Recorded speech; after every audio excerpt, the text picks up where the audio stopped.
I will be speaking this evening about something that's very dear to my heart.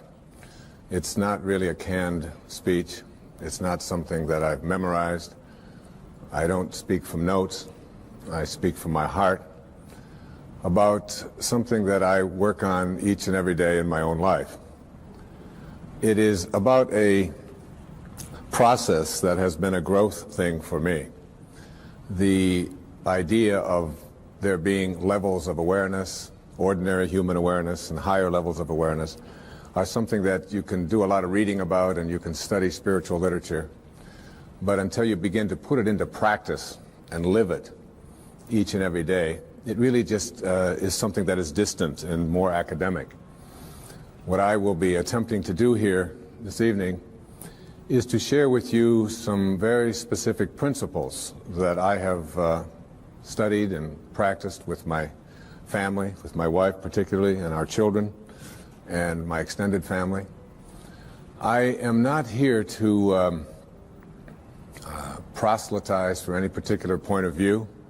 I don't represent any religion. I'm not organizing anybody or encouraging anybody to join anything. I have never been a joiner.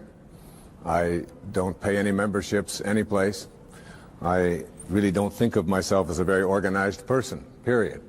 I think a truth is a truth very often until you organize it.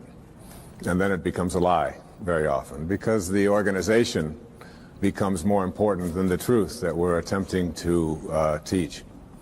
So this is not really about getting people to agree with me.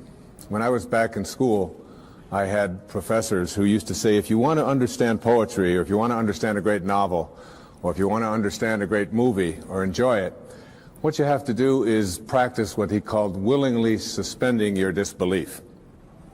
So that when you go into a movie theater, for example, you will see a two-dimensional screen.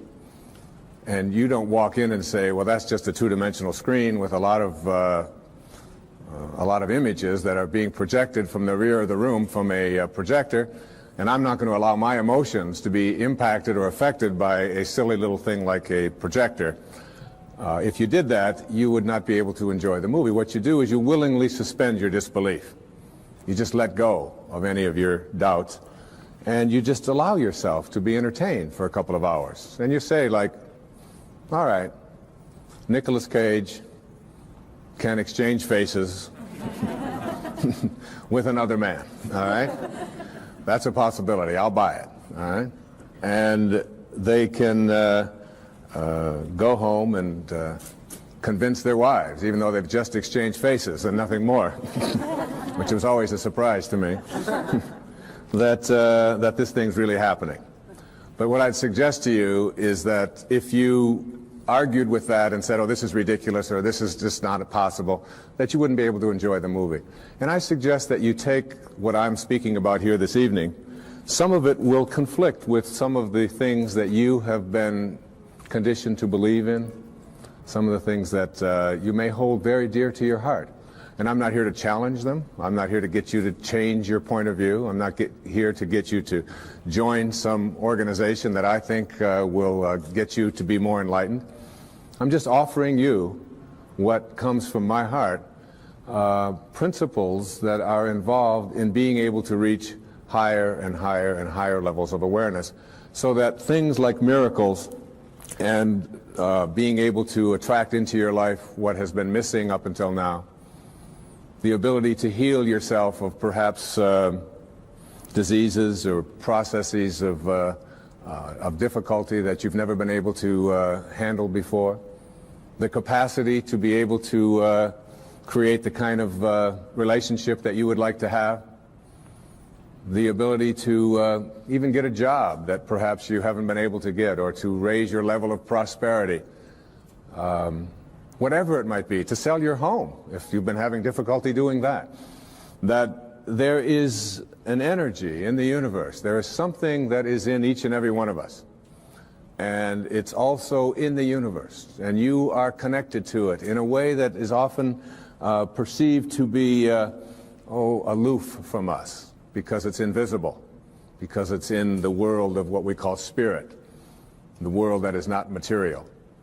And I would like to suggest that you suspend your disbelief, allow yourself to know that you're not a human being here having a spiritual experience, but that it's the other way around, that you're a spiritual being having a human experience. And the quality of your human experience is really much more dependent upon how you use this invisible intelligence and how you connect to this energy. And once you have an awareness that you can never be separate from it, that you and it, and whatever you call it, it doesn't matter. It doesn't matter if you call it God, if you call it divine presence, if you call it soul, if you call it spirit, if you call it consciousness, if you call it Christ consciousness, you can call it Buddha consciousness, you can call it Louise, you can call it Edna, you can call it Ralph. Alan Watts once said that you can't get wet from the word water. It isn't the word that allows you to experience water. And whatever it is that you call it is something that is distinct from what it is. When I was walking in here this evening on these beautiful grounds, I saw some people looking at the flowers and the different plants that were growing.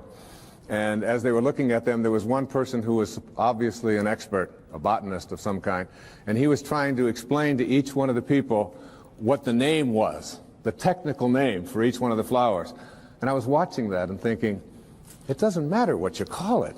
Can't you enjoy? Look at that thing. It's orange, and it just came out of nowhere. There's something very profound about enjoying it and being there with it, rather than being obsessed with labeling it.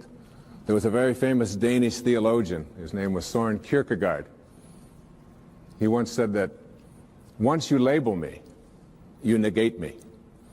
Once you place a label on me and put me into a compartment or a category of some kind, I must then become what it is that you have labeled me to be. So that we want to be able to live our lives and to practice principles of higher awareness without being so consumed with what I call ordinary human awareness. And ordinary human awareness is just the recognition or the belief system that I am a human being. Maybe I'm having a spiritual experience, I'm not quite sure. But higher human awareness, what is sometimes in the East called Siddhi awareness. In the West it's been called higher consciousness or Christ consciousness. There's many names for it. But when you get beyond just knowing yourself as this body and this personality and this thing that you inhabit, and begin to realize that who you are is that which was never born and can never die. When you recognize your eternal self. And that's what this program is really about. It's really about recognizing the power, the energy, the capacity to be able to do what it says in some of the most holy books that you've ever read, that even the least among you can do all that I have done and even greater things. And that's not just empty words from Holy Scriptures. That's a very powerful lesson that each and every one of us can practice and live every day.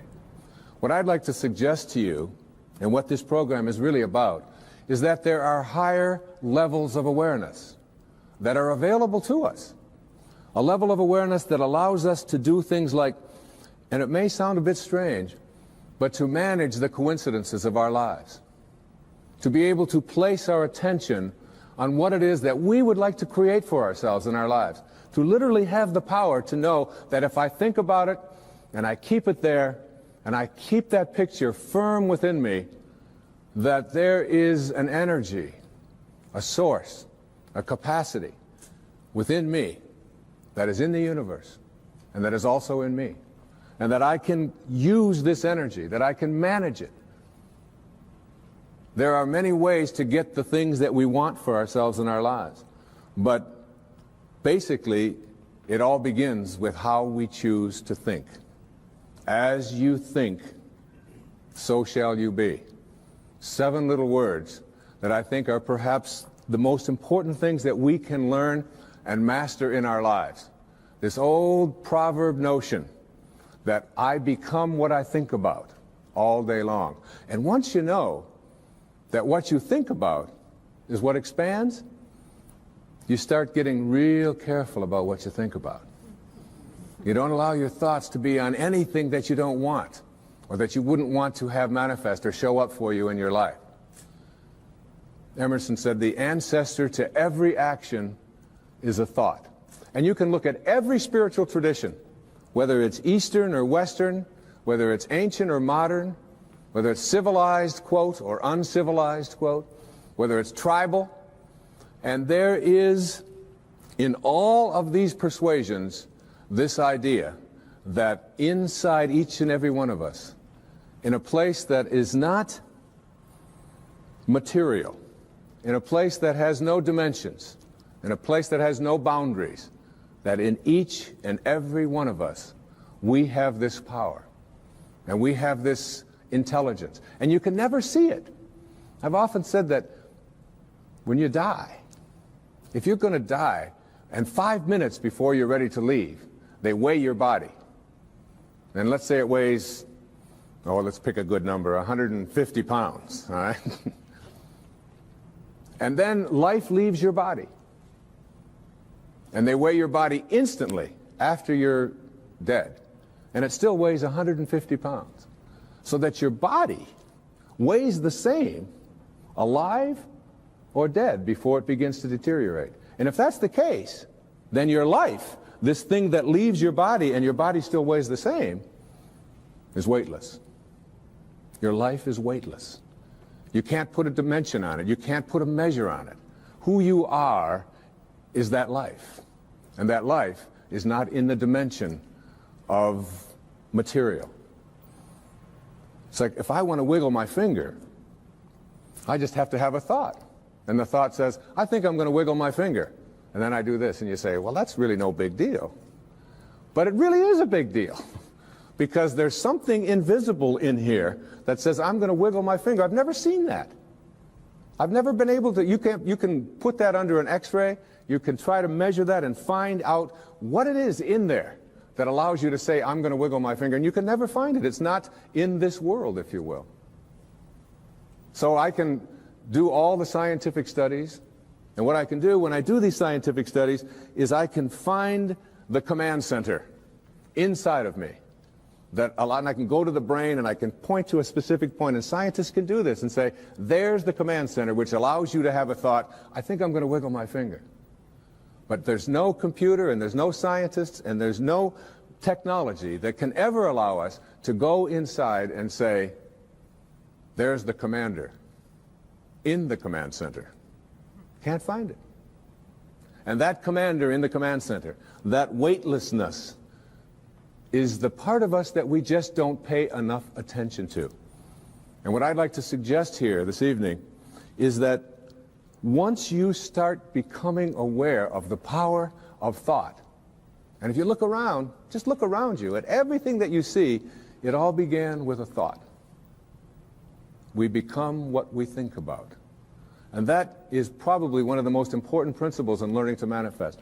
But in my mind, as I think about this idea of getting what you really want and being able to attract it into your life,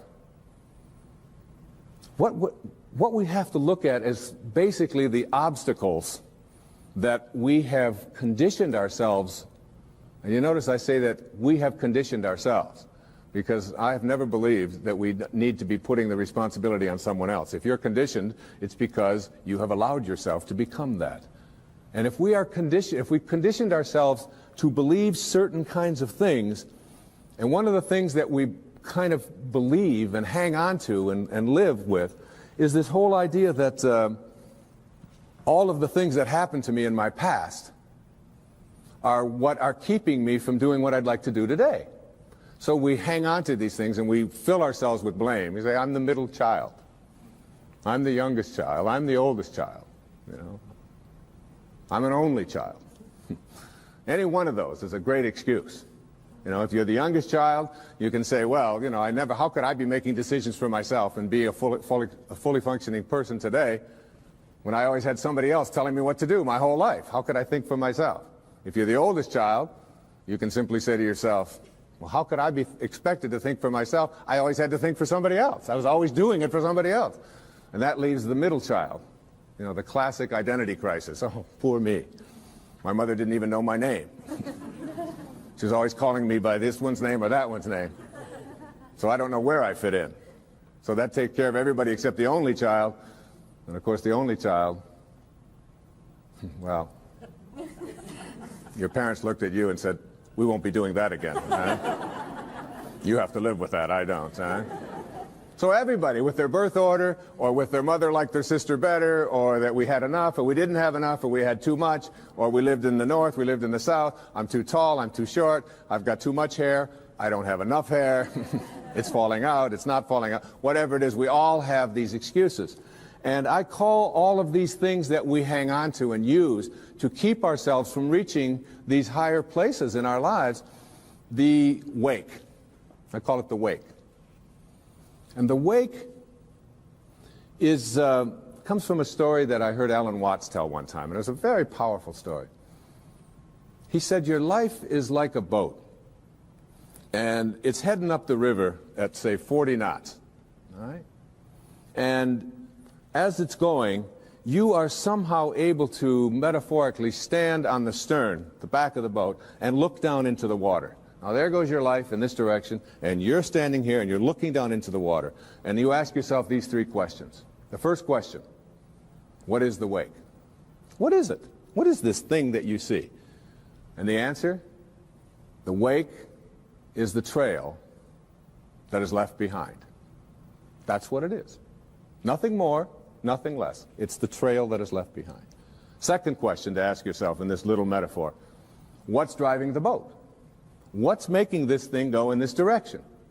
The answer, the present moment energy that's being generated by the engine, and nothing more. That's the only thing that's making the boat go in this direction. And in this little scene, this means it's the present moment thoughts that I have and how I am using them that is making my life go in this direction, and nothing more. Because the third question is the most important and powerful question. And ever since I heard it, I've always thought about this whenever I have a tendency to look back here and blame something. Is it possible for the wake to drive the boat? That is, can a trail that is left behind make a boat go in this direction? And of course the answer to that is no, it can't. It's just a trail that is left behind. And in that trail, there are an enormous number of things, and every one of us has a wake. And we have a whole lot of stuff in it. And one of the problems that we have is that we have a tendency to look at the wake and all of the stuff that's in it to explain why it is my life isn't working the way I would like it to work. So that you can take a look at the experiences of your life. I look at the experiences of my life. In the experiences of my life, I spent some years in a series of foster homes. People have said to me, oh, living in a foster home, that must have been terrible. I said, no, it wasn't terrible at all. When you're 6 years old, you don't wake up every day and say, oh my God, I'm living in a foster home. Isn't this awful? Poor me. How come me and nobody else? You don't do that. You don't do that till you're 40. And when you're 40 and your life isn't working and you're bankrupt and you're a drug addict and you're your relationships are all falling apart and your family's leaving you, and you say, why is this happening to you? You say, what do you expect from me? I had to live in a foster home. My mother liked my sister better. We were too this, we were too... And so it's like we take a look at all of these things in our wake. And I'm not saying here that you shouldn't be in touch with your past and all of the things that are back there, but to use it as excuses for why you can't get where you'd like to get today is something that if you do that, you will never get to this place that I'm talking about in this program, which is this place that I call higher awareness, way beyond ordinary human awareness.